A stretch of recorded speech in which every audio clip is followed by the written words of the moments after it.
pase de lista.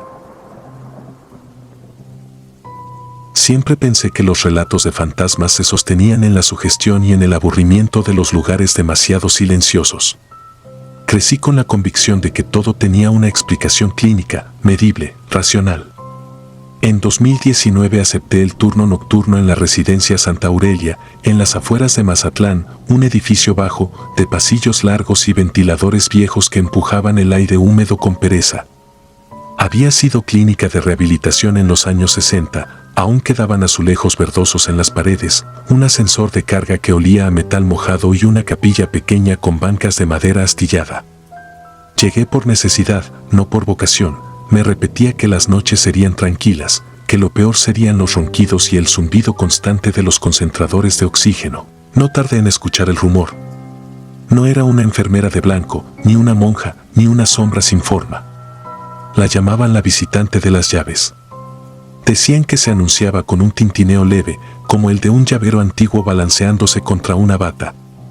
Algunos afirmaban que el sonido cruzaba el pasillo minutos antes de que un residente mejorara sin motivo y que ese alivio duraba 2 días, a veces 3, antes de apagarse como una vela agotada.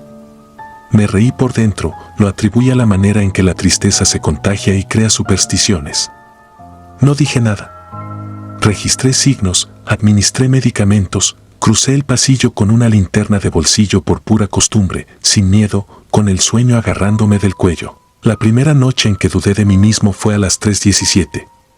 Lo recuerdo por el reloj digital de la estación de enfermería, que parpadeó cuando el generador se encendió con un bramido. La lluvia tamborileaba en las láminas del tejado y un olor a clavo y alcanfor flotaba en el aire.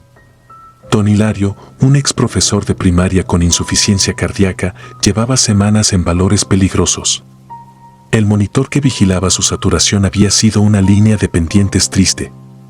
Esa madrugada, mientras actualizaba registros, el pasillo se llenó del tintineo más leve que haya escuchado, tan breve que podría haber sido mi llavero golpeando la mesa. Miré. La luz amarilla hacía que el suelo pareciera mojado. Me obligué a seguir trabajando, pero algo me llevó a la puerta del cuarto 5B, la encontré entreabierta. Siempre la cerrábamos para que descansaran. Dentro, el aire parecía detenido, ni frío ni caliente, solo espeso. El monitor de Don Hilario, que había coqueteado con lo insostenible, mostraba una estabilidad imposible.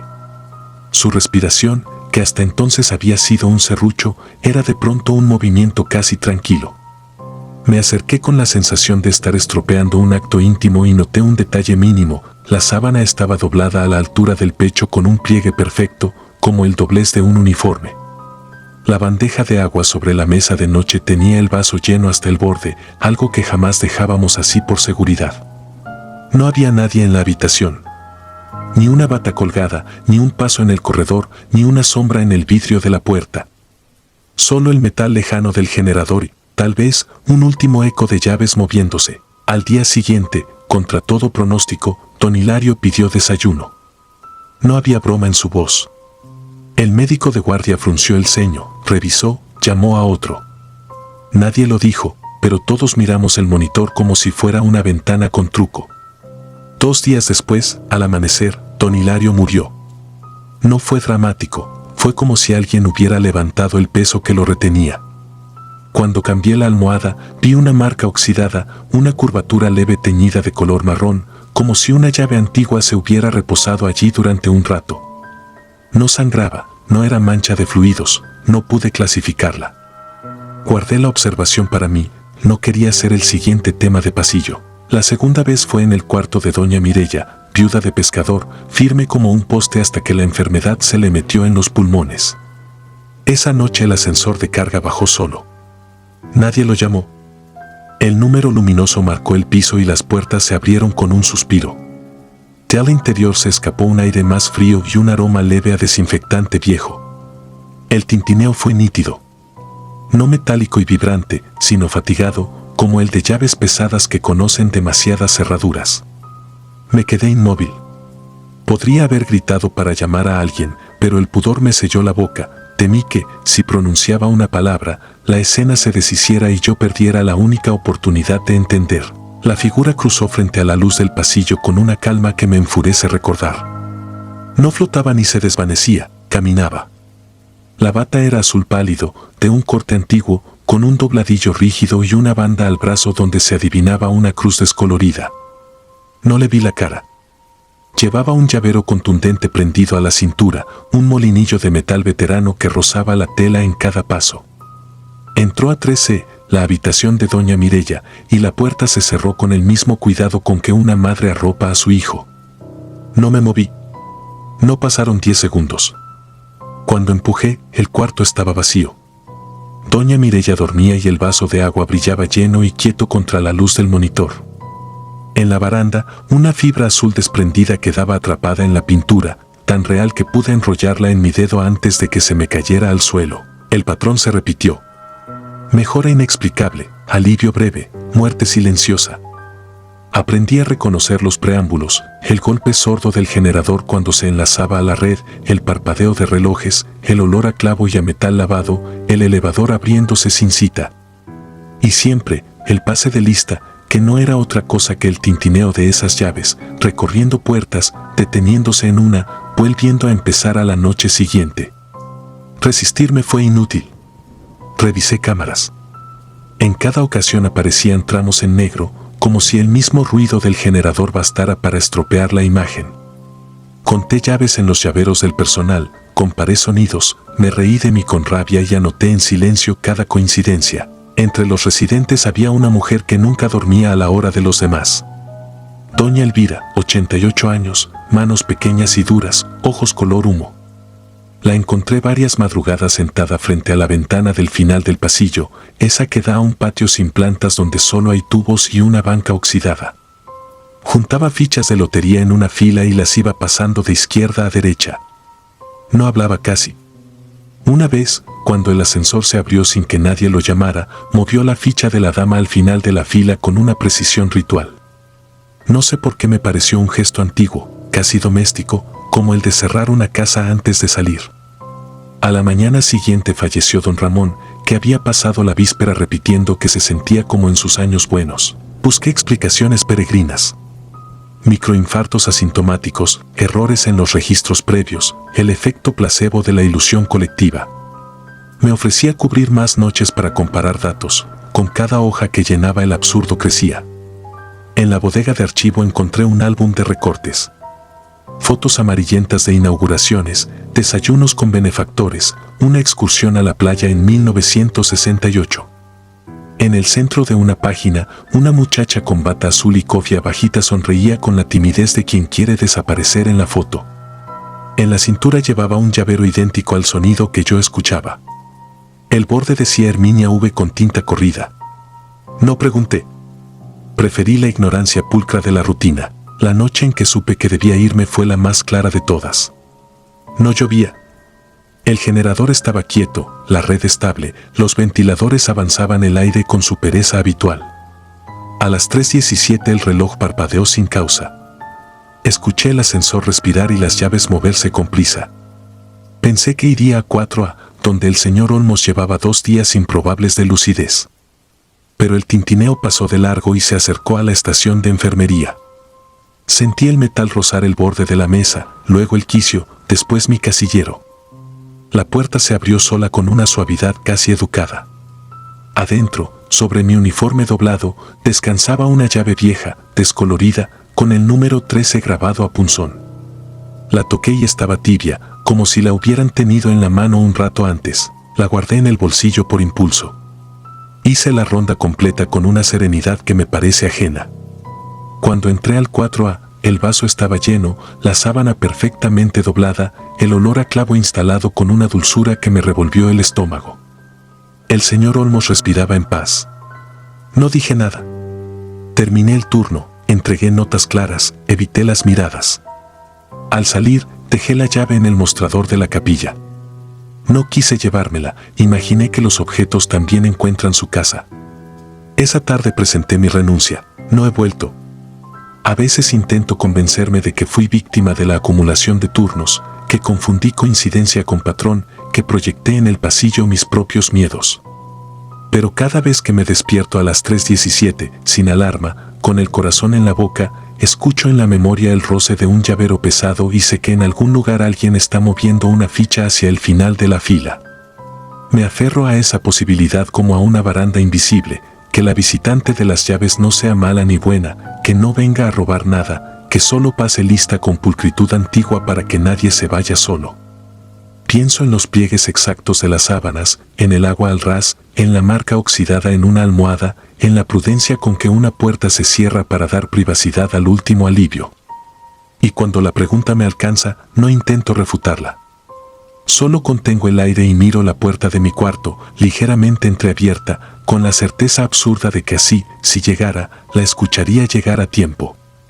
Porque lo único peor que oír las llaves es no oírlas y que aún así estén ahí, esperando mi nombre en su pase de lista. No apagues las velas. Siempre dije que no creía en nada que no pudiera pesarse, olerse o contarse con una libreta en la mano. En 2003, con 32 años y una deuda que me respiraba en la nuca, acepté el turno nocturno como cuidador en el asilo San Gabriel, en las afueras de Nogales, Sonora. Era un edificio reciclado, antiguas naves de una empacadora de textiles, techos altos, ventanas angostas con vidrio esmerilado y un patio central al que se asomaban pasillos interminables. El olor dominante era una mezcla de cloro, eucalipto y ese tufo agrio que deja el metal viejo cuando la humedad se asienta. El turno de la noche prometía silencio. Prometía tiempo. Lo que encontré fue otra cosa. Desde mi primera semana noté pequeños desórdenes que no encajaban con el ritmo doméstico de un asilo, tiritas de papel quemado en el patio, un aro de ceniza casi imperceptible junto al cuarto de calderas, marcas delgadas en el piso como trazadas con la punta de una cuchara. Pensé en juegos de los residentes, en manos inquietas, en bromas. Cada amanecer las limpiaba y cada noche volvían a aparecer con una exactitud que se sentía intencional. El archivo del asilo estaba en un cuartito atestado, un sitio donde los focos parpadeaban como si respiraran. Buscaba historiales cuando encontré una libreta escolar, tapas de cartón con una imagen desteñida de una virgen, fechada en 1979. No pertenecía a ningún expediente. Entre notas de dietas y regaños a proveedores aparecían frases que me descolocaron. Reforzar el cerco, no dejar que el aro se rompa, a medianoche se oye la pared respirar. Me reí en voz baja, pero seguí leyendo, atrapado por la tinta apretada de quien escribió con prisa. ¿La firmaban a? Ángela. Esa misma noche, a las 12 en punto, el zumbido de los fluorescentes se hizo más grave, y como si alguien quitara la aguja de un tocadiscos, el sonido de la calle se suspendió. El generador tosió aunque no estaba encendido. Oí algo que confundí con viento, pero no había viento. Era un murmullo. No surgía de un punto, sino de los bordes de todo. Caminé con la linterna apagada y me asomé al patio. Los vi sentados en círculo, 6 residentes de los más silenciosos, los que siempre miraban por la ventana como si recordaran una ruta invisible. Tenían frente a ellos platos hondos con agua y dentro, monedas antiguas que deformaban la luna en pequeñas vibraciones. No rezaban, lo que murmuraban parecía un inventario de fonemas sin religión. No supe cuánto tiempo estuve observándolos. El aire dentro del círculo parecía más denso, como si se tragara su propio aliento. Alguien abrió los ojos y me miró. No hubo enojo, ni sorpresa. Fue como chocar con un espejo sin reflejo. No intervine. Regresé al pasillo con la piel fría. A la mañana siguiente pregunté en admisión por esos 6. Anoté sus nombres en mi libreta, como si enumerarlos pudiera devolverles lógica: Mercedes A., Ignacio C., la señora Tanaka, don Rafael, 2 más cuyos apellidos ya no recuerdo sin revisar papeles. Al mediodía, la administradora decidió cerrar con candado la puerta del patio durante las noches. Habían encontrado restos de velas y quiso poner orden. También retiró cerillos de los cajones y prohibió supersticiones. La primera muerte ocurrió 3 días después. Don Rafael amaneció sin vida, sin signos de lucha, con una expresión que no era de paz ni de miedo, sino de aceptación resignada. A esa misma hora, en otro pabellón, alguien arrancó el cable de un monitor como si lo hubiera masticado. No encontré marcas de dientes. La enfermera de la tarde dijo que eran coincidencias. Quise creerle. Desinfecté barandales con más fuerza de la necesaria. A medianoche, el patio se quedó vacío por el candado, pero el murmullo regresó. Esta vez vino de la pared norte, donde el aplanado se levantaba en ampollas por la humedad. Pegué el oído. La pared vibraba con un ritmo lento, como el de un animal dormido. El aro de ceniza junto al cuarto de calderas reapareció con una precisión geométrica que no supe cómo explicar. Empecé a revisar ductos, a bajar rejillas, a apuntar temperaturas. Me inventé hipótesis: moho, dióxido de carbono, un transformador defectuoso. Busqué a la hermana Ángela en los registros viejos. Había renunciado en 1980. En su última nota hablaba de cerrar bien el círculo, aunque nadie lo entienda. Subrayé esa frase y, contra mi propio criterio, busqué ceniza. El velador fumaba sin parar en la banqueta. Guardé sus colillas y las trituré dentro de una taza. Me odié por hacerlo y, sin embargo, cuando me topé con el símbolo dibujado frente a la puerta de mi cuarto, un aro con líneas que se cruzaban en su interior, no pude evitar sentir que era para mí. Esa noche llovió, cosa rara. El agua hizo brillar los azulejos del patio como si los barnizara. A las 12, los 6 que ya conocía esperaron junto al candado. No me miraban, solo aguardaban. La administradora, tan estricta en papeles, no había contado con la torpeza de una cerradura vieja. El metal se dio con 2 tirones. No sé por qué fui yo quien abrió. No nos dijimos nada. Se acomodaron como quien retoma una labor cotidiana. Ilustraron el aro con trazos de ceniza que parecían saber de memoria. Alguien dejó un hueco, un peldaño vacío frente al cuarto de calderas. Doña Mercedes me tomó la muñeca con una fuerza imposible y me colocó allí. No necesité entender. Puse un puñado de ceniza en el piso y lo completé. El murmullo subió de volumen sin levantarse del todo. No era un canto, pero tenía cadencia. Las monedas en los platos temblaban igual que la aguja de un sismógrafo. De al otro lado del patio, las ventanas del pabellón 6 se empaparon por dentro como si hubiera lluvia al revés. El aro se contrajo, luego se ensanchó, y en ese tirón sentí el estómago flotar. Por un segundo, el patio pareció doblarse hacia abajo, como si un peso invisible lo apachurrara desde arriba. No vi nada con forma, pero vi lo suficiente, un hueco en el aire como el que dejan las cosas cuando se retiran, solo que ese hueco se movía y buscaba rendijas. La ceniza se oscureció como si bebiera luz. La pared respiró, otra vez, y ese resuello olía a drenaje viejo y a flores de plástico. No duró mucho. O duró una hora. El tiempo nocturno no obedece relojes. Cuando el murmullo se deshizo, quedó el goteo regular de la lluvia y el zumbido tímido de los fluorescentes recuperando su rango normal.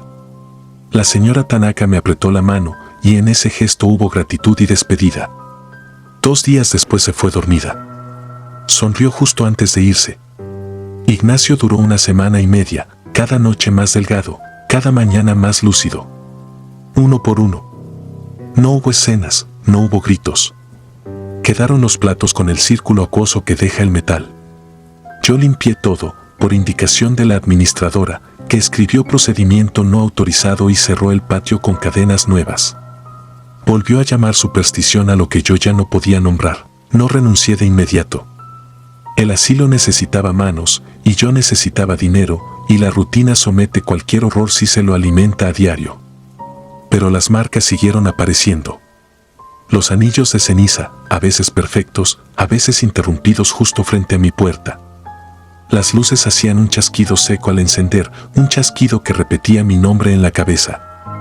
Los residentes que no habían formado parte del círculo empezaron a hablar menos, a mirar más los marcos de las puertas, los bordes de las cosas. Nadie quería sentarse de espaldas al patio. Revisé una última vez la libreta de la hermana. Había una frase al final, escrita inclinada, casi encima del cartón de la contraportada: si no entiendes, no rompas. Me la llevé. La guardo todavía. Cuando decidí irme, no tuve palabras para explicar mi motivo. Dijeron que había desarrollado ansiedad por el turno. Quizá. Entregué mi gafete, firmé la salida, y al cruzar la avenida un tráiler pitó como si nos empujara a todos un paso hacia adelante. No volví al San Gabriel.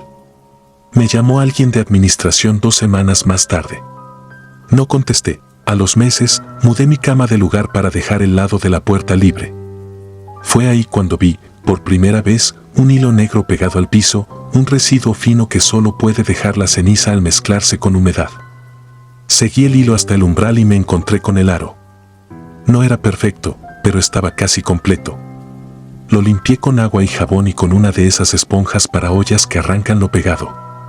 Al otro día volvió a aparecer, esta vez un par de centímetros más adentro del cuarto.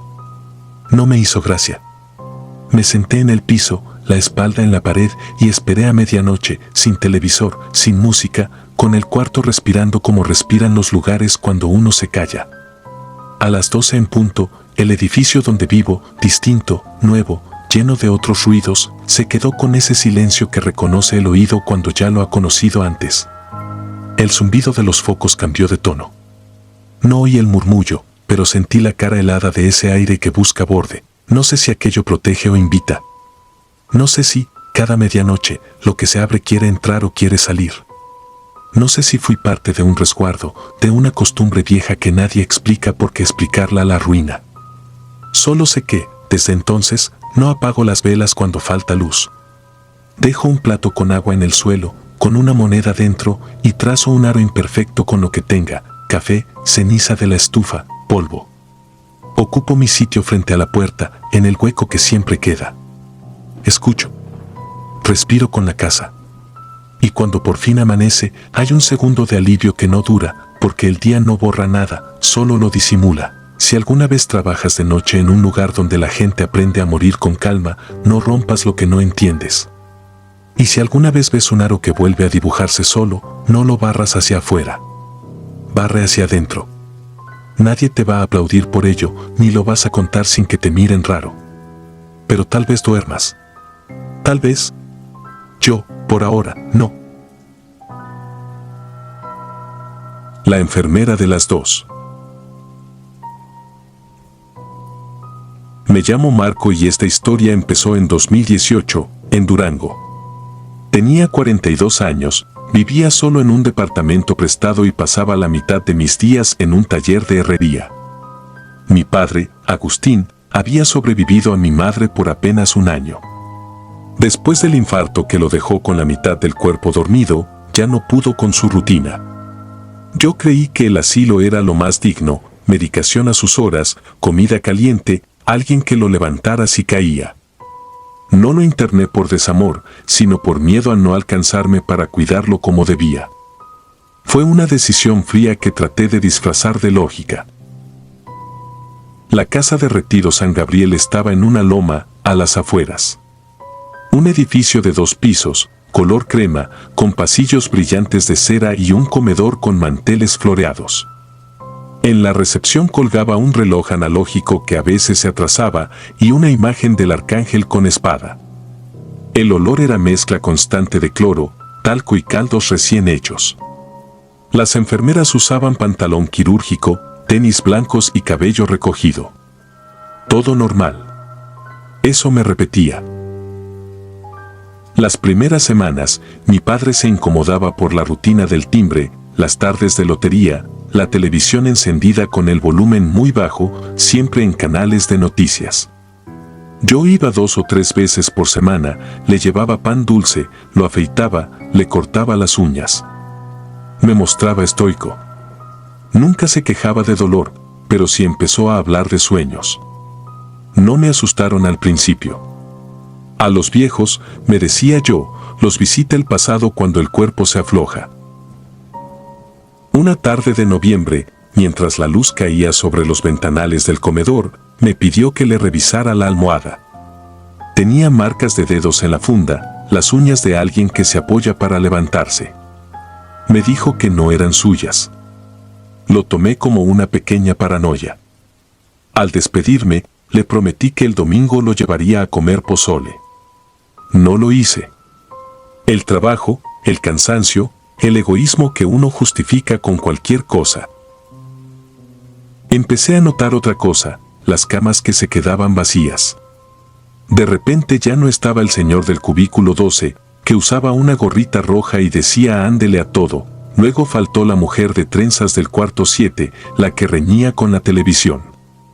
En la pared del pasillo había un pizarrón con nombres escritos con plumón azul. De un día a otro, un hombre tenía una línea encima. Cuando pregunté, dijeron que se nos adelantó, con ese tono suave que no dice nada. En un asilo, la muerte no es sorpresa. Sin embargo, había otra capa, algo que no se nombraba, un orden raro que nadie quería ver. La primera vez que escuché la historia fue de boca de Carla, una enfermera joven que cubría noches. Me la cruzaba en el pasillo cada vez que iba tarde. Tenía manos rápidas, ojeras. Una noche me dejó pasar al área de enfermería para ofrecerme un café aguado. Me dijo lo del mito con fastidio, como quien recita una tontería que ya cansó. Según los viejos, hay una enfermera que no es de aquí.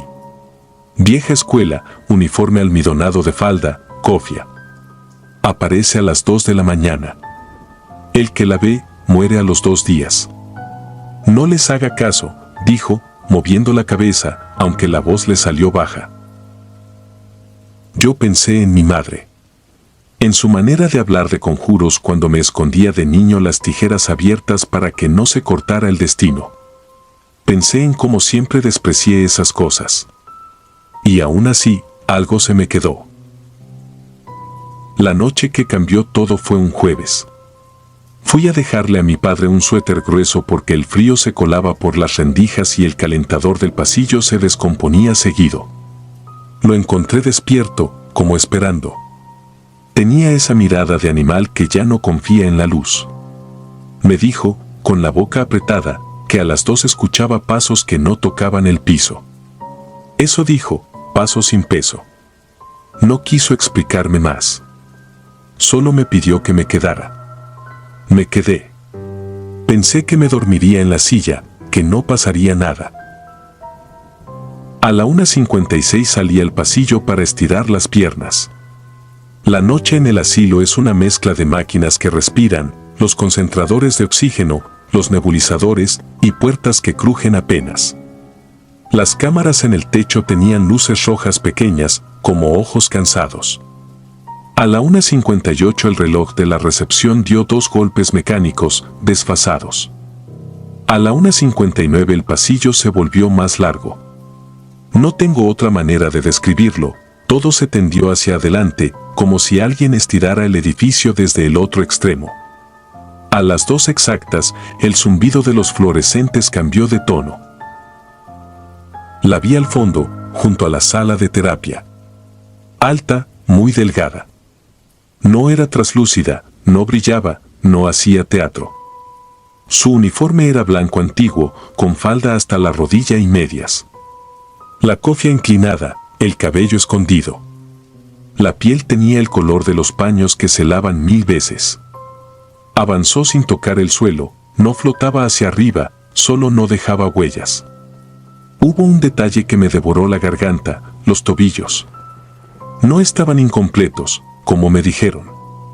Eran normales, pero el piso se rendía a su paso, cediendo 1 milímetro, como una cama elástica que nadie pisa. Traía una libreta de tapas duras pegada al pecho. Se detuvo frente a la habitación 10, la de mi padre, y giró la cabeza hacia mí, pero no me miró. No tenía ojos muertos ni cuencas negras. Tenía ojos cansados de alguien que ha trabajado demasiado. Con la mano libre empujó la puerta entreabierta. Entró. Yo no me moví. Sostuve la esquina del pasillo como si del yeso dependiera mi equilibrio. Dentro, oí el roce de la libreta contra la mesita, un papel arrancado con cuidado. El aire se enfrió en una capa, como si me arrojaran una sábana mojada por la espalda. Cuando por fin entré, mi padre estaba despierto, rígido, con los labios apretados. No gritó. No me habló. Olía al talco de la cama limpia. En la mesita, junto al vaso con agua, había una hoja plegada. No tenía letras, solo una raya azul cruzando el papel de esquina a esquina, como un tajo. La tomé, la guardé sin pensar. Mi padre me pidió que lo llevara a casa. No usó esa palabra, solo dijo que ya era momento. Me lo llevé esa misma tarde, con la enfermera Carla ayudándome a firmar papeles. Nadie me puso trabas. Murió 2 días después, a la misma hora en la que la librera invisible había pasado lista. No hubo drama. Se apagó como un televisor viejo. El médico del seguro escribió lo evidente. Yo me senté en la silla del comedor de mi departamento, con la hoja de la raya azul encima de la mesa. La doblé en 4, la abrí, la volví a doblar. La guardé en el cajón de los recibos. No lloré ese día. Lloré una semana después, en un semáforo, cuando una ambulancia cruzó con la sirena rota, ululando a destiempo. Me prometí no volver a San Gabriel. Pero seguí yendo. No por morbo. Algo me debía. Empecé a llevar gelatinas en vasitos al área común, a barajar la lotería, a cambiar pilas de controles. Vi el tablero de nombres y sus líneas azules aparecer como si un niño jugara a tachar tareas. Nunca vi de nuevo la figura completa, pero cada jueves a las 2, el pasillo se alargaba y el zumbido de las lámparas se hacía una nota más aguda. Entonces, a veces, en la puerta de alguna habitación, se quedaba adherido el olor a éter antiguo, uno que ya no usan, un perfume médico que nadie compra. Con el tiempo me enteré de la historia completa. San Gabriel antes fue un hospitalito de monjas a mediados del siglo pasado. La libreta, me dijo el administrador, existió de verdad. Ahí apuntaban las entregas, a qué hora se daba la medicación, quién tenía familiares, quién no. Una de las hermanas llevaba el registro con obsesión. Se llamaba Clara. Murió en el brote de neumonía del 58. El cuaderno desapareció en una inundación, o lo escondieron, o lo tiraron. Nadie sabe. El mito quedó como esas manchas en el techo que la pintura no tapa. Pude haberme detenido ahí, dejar que el relato se pegue a la pared. Pero hubo una noche en que Carla me llamó al celular. Faltaba personal. La señora del cuarto 3 se quejaba de que alguien la vigilaba desde la puerta. Saqué mi chaqueta, crucé la ciudad con el sueño colgando de los ojos. A la 1:53 me senté en la silla afuera de la habitación. A la 1:58 el reloj de recepción dio sus 2 golpes tarados. A las 2 el zumbido cambió. No apareció nadie. Lo que apareció fue el frío. Un frío que no baja, sino que se pega en la piel como sudor helado. Entonces la vi de reojo, sin cuerpo, solo en la superficie de la ventana, una cofia inclinada, un hombro estrecho, una libreta sostenida con el brazo pegado, el peso repartido en un gesto que no busca asustar a nadie. La silueta se quedó en el vidrio un segundo, como el rastro del flash en los ojos. Desapareció. No tengo explicación y ya no la busco. Lo que sé es que desde aquella vez, cuando un viejo empieza a hablar de la enfermera, no lo contradigo. Camino con él al patio, le doy una taza de té, llamo a su familia. A veces no llegan. A veces sí. Yo me quedo. No le digo a nadie que a las 2 el pasillo se estira un poco. No describo los tobillos que no hunden el piso. Solo me siento y escucho los ruidos mínimos del mundo, el plástico de una cobija que respira, el latido de un concentrador que se niega a fallar, la tos que amarra a un cuerpo a sus últimos asideros. Dicen que la muerte avisa. Que los perros ladran hacia una esquina, que el espejo se empaña sin vapor. En San Gabriel, la muerte no grita.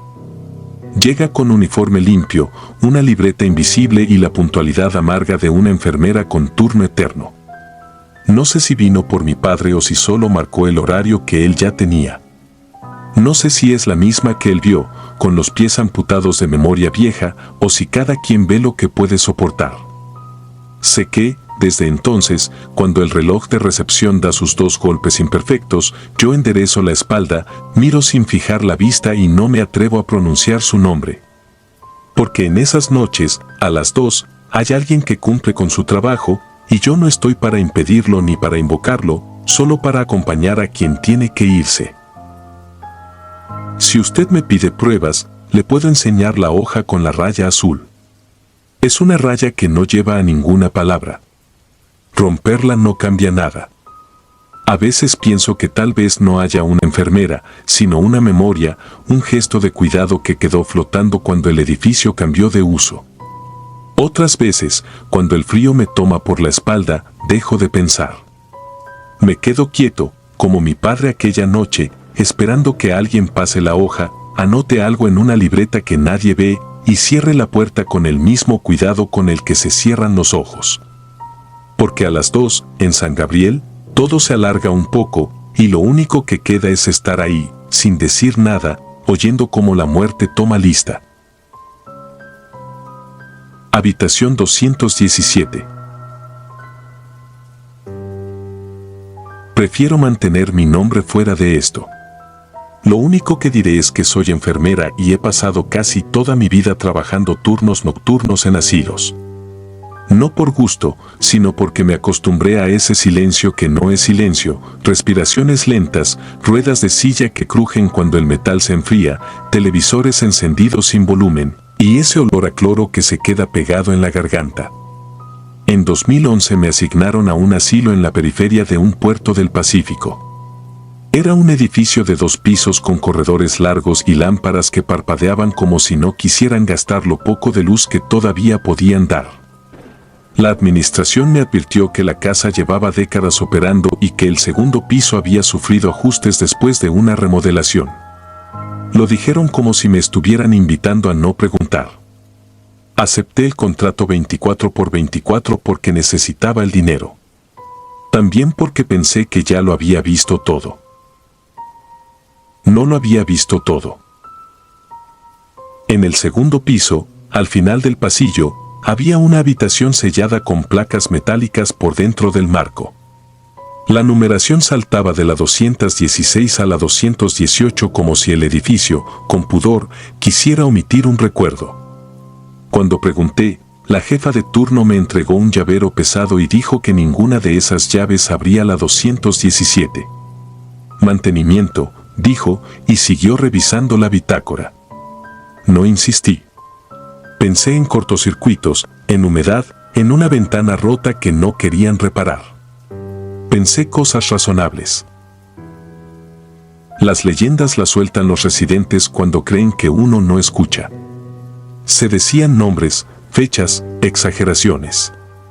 Una señora que hilaba sin lana repitió varias veces que ahí adentro se paró el tiempo.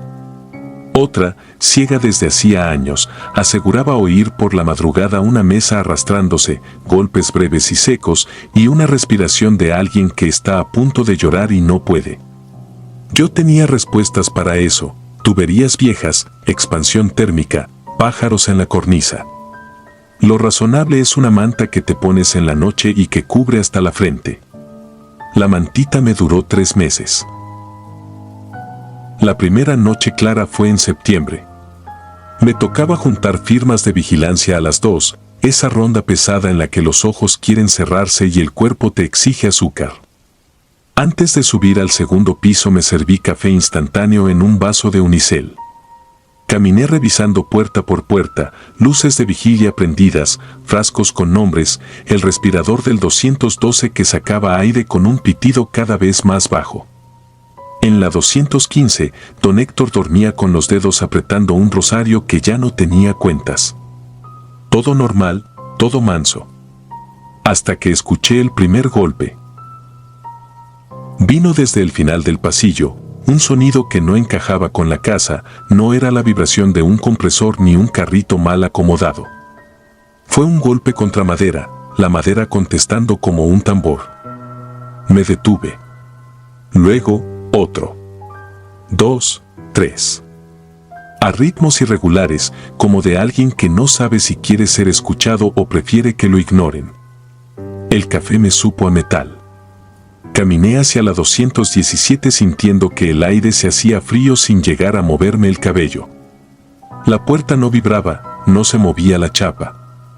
Los golpes venían de adentro, pero apenas tocabas la madera y todo se detenía. Pegué la oreja. Lo único que escuché fue algo peor que el ruido, nada en absoluto, pero una nada que pesa, como cuando una sala llena de gente se queda sin voz de repente. No lo reporté. Anoté en la hoja recorrido sin novedad y volví a mis ocupaciones. Al día siguiente, a la misma hora, los golpes se repitieron. Y al siguiente. Había variaciones, a veces eran pasos que no llegaban a ningún lado, otras una vibración breve, como de una cama saltando 1 centímetro y volviendo a caer. A las 3:17, durante varias noches, se escuchaba una respiración larga y áspera, acompañada de un sonido húmedo, como de tela húmeda aplastada contra la pared. Todo lo razonable empezó a encogerse. Una madrugada de octubre a las 3 exactas, los gritos. No eran palabras. Eran esfuerzos, como si a alguien le hubieran vaciado el aire y tratara de volver a llenarse. El grito hizo que varios residentes despertaran. En sus ojos no vi sorpresa, vi memoria. La jefa abrió botiquín, me pidió que apagara televisores, que calmara. Nadie quiso subir con ella cuando tomó el llavero. Nadie excepto yo. La obediencia es una forma de amuleto. El pasillo arriba olía distinto. Ya no había cloro. Olía a metal caliente y a un tipo de humedad que no se ve. La jefa puso la mano en la chapa de la 217 como quien verifica que el comal no quema. No había llave que sirviera, pero había una herramienta, una palanca corta escondida detrás del mueble de curaciones. Forzamos la madera. La fuerza no fue mucha. La puerta se dio con un rechinido contenido, como si hubiera esperado ese gesto desde hacía años. Dentro, el cuarto era pequeño. Camas de hierro con pintura descascarada, una mesa pegada a la pared, una ventana con persianas cerradas por dentro y cintas de gasa amarilla colgando como telarañas viejas. No había focos. La luz del pasillo entraba apenas, rebotaba en el piso y se apagaba antes de llegar a las esquinas. No había nadie, no había objetos sueltos. Solo el espacio ocupando un lugar donde antes hubo algo. Y sin embargo, la sábana de la cama se levantó un tramo, cayó en forma humana y quedó quieta. No vi manos. No vi peso. Vi la forma exacta de un tórax que respira, una rodilla, un hueco donde estaría el cuello. La jefa dijo fuerte que ese cuarto estaba cerrado por una razón, que no se admitían visitas, que no te queremos aquí. Lo repetía con la voz cansada de quien ya lo ha hecho antes. Al tercero o cuarto vete, la sábana se desplomó como si le hubieran cortado un hilo. La mesa se corrió 5 centímetros arrastrando sus patas de goma. El sonido me golpeó en el estómago. Yo me había pegado al marco. Sentí que algo se posaba a mi derecha, en la franja de sombra junto al buró. No lo vi a la primera. Lo percibí como un frío que no era del aire acondicionado. Lo vi cuando mis ojos se acostumbraron, una figura muy quieta, demasiado quieta para estar viva. Era la silueta de alguien muy delgado. No la reconocí por la cara, porque no tenía rasgos definidos, sino por el modo en que sostenía el cuerpo, ese temblor casi imperceptible de quien ha pasado horas de pie frente a una ventana esperando algo que no llega. Era la estampa de una anciana. No caminó. No levantó los brazos. Se mezcló con la sombra de la esquina con una lentitud que no obedecía a ningún movimiento humano. No cerré los ojos. Me los sostuve abiertos con la voluntad del pánico. La jefa lanzó dentro del cuarto 3 cosas, una botella de agua bendita, un trozo de tela con una oración bordada y un frasco de alcohol, como si quisiera cubrir todos los frentes de una guerra que no entendía. Cerró la puerta. Encajó la palanca entre marco y manija y bajamos sin decir palabra. Ese amanecer los residentes desayunaron más en silencio que de costumbre. La señora que hilaba sin lana se acercó a la barra del comedor y, sin mirarme, dijo muy quedo, hoy estuvo tranquila. Nadie le respondió. Los meses siguientes no se fueron en calma. Volvieron los golpes, los arrastres cortos, el rosario de don Héctor apareció con cuentas otra vez como si alguien se las hubiera tallado con paciencia, la tele de la 209 cambiaba sola al canal de misas. Cada evento cabía en una columna de explicación razonable, pero el conjunto no. El conjunto era una suma que daba otro número. Empecé a escribir en una libreta negra que guardaba en el bolsillo del uniforme. No para recordar, sino para que lo escrito me dijera que yo seguía siendo la que anotaba, no la que escuchaba. A veces me sorprendía a mí misma subiendo las escaleras a las 3:17 con la libreta en la mano y el corazón caminándome aparte del cuerpo. La 217 se abrió una sola vez más mientras estuve ahí. Fue en enero, con viento que hacía vibrar la lámina del tejado. El administrador se presentó esa noche con un hombre que no era sacerdote pero llevaba un maletín como de médico y hablaba con una calma de secretaria cansada. Pidieron que se desalojara el piso. Yo me quedé, quizá porque ya no sabía cómo obedecer órdenes distintas al miedo. Abrieron. El hombre caminó alrededor de la cama sin mirar a la esquina, como si supiera exactamente dónde no conviene ver. Colocó una fotografía en la mesa, una anciana con el cabello recogido y una chaqueta de lana con botones desparejados. No reconocí la cara, pero reconocí el silencio que se hizo. Dijo en voz baja un nombre que no voy a escribir aquí. La sábana se levantó medio palmo, como si saludara. Luego cayó. El hombre recogió la foto, la guardó y nos pidió cerrar. Ninguna formalidad. Ningún gesto teatral. Solo un trámite incomprensible. Duré 2 años más en ese asilo. No renuncié por miedo. Me fui porque el miedo, como la humedad, termina por elegirte a ti como su pared favorita. La 217 siguió sellada, con un listón amarillo que no tenía letras y que, sin embargo, todos sabíamos leer. Los residentes envejecían un poco más cada semana, los televisores seguían apuntando su luz tenue a las camas, los respiradores aprendían a toser solos. Yo cambié. Aprendí a no buscar explicaciones, pero también a no concederlas. A veces sueño con pasillos largos sin lámparas, con puertas que no quieren ser numeradas. En el sueño sé, con un sabor de metal en la lengua, que al final está la 217. En la vigilia, cuando camino por hospitales o por edificios viejos, escucho como si estuviera calibrando la noche. Uno no se recupera de las cosas que le hablan desde un cuarto que no debe hablar. Uno aprende a vivir con la certeza de que hay puertas que no se abren y, peor, puertas que se abren justo lo suficiente para recordarte que no estás sola. Si alguna vez trabajan de noche en un asilo y sienten un golpe que no encaja con el edificio, no se acerquen para escuchar. No porque vayan a oír algo terrible, sino porque lo peor, les juro, es cuando, del otro lado, alguien respira al mismo ritmo que ustedes.